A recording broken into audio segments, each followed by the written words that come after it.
संजय देशमुख भैयांना न्याय मिळणं ही सगळ्यात मोठी मागणी आहे पहिल्या दिवसापासूनची.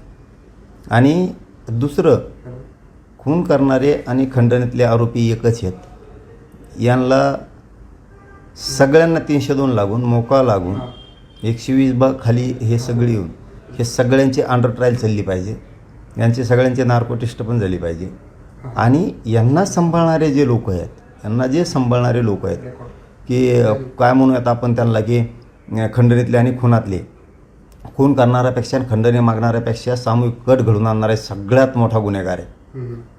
त्यामुळं आणि त्यांना मदत करणारे, गाड्या घेऊन पळणारे, खोल्या देणारे, पैसे देणारे, ही जी साखळी आहे ना, ही खूप मोठी आहे संघटित गुन्हेगारीची. ही सगळी जेलमध्ये आरोपी करून गेलीच पाहिजे.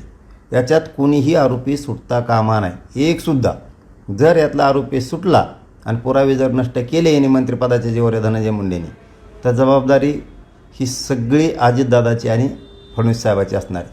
कारण अजितदादांना कधी न मानणारा एक गट तयार झालेला आहे सध्या की तरुण पोराचा. हे त्यांच्याकडे कवाच नव्हता. ह्यो राज्यातला पुरा या डाग लागलेल्या धनंजय मुंडेंमुळं हे खून घडून आणणाऱ्या आम्हाला 100% शंका आणि संशय याच्यासोबत राहून याला वाचवण्याचा प्रयत्न करून, कारण ते एका भाषणात म्हणलं सुद्धा की मला इतक्या प्रकरणातून वाचवलं अजितदादांनी त्यांनी की माझं मेल्याच्या नंतर धूर जरी निघाला तरी ते उपकार फिटणार नाही. त्याचं कुठंतरी ते म्हणलं. याचा अर्थ तुम्ही एक पापी माणसाला अजितदादा वाचवताय हे लक्षात ठेवा.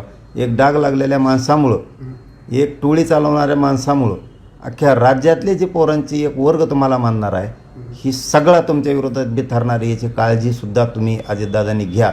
जर पुरावे धनंजय मुंडे यांनी नष्ट केले आणि याच्यात जर काही अफरातफरी झाली तर जबाबदारी फडणवीस साहेबांची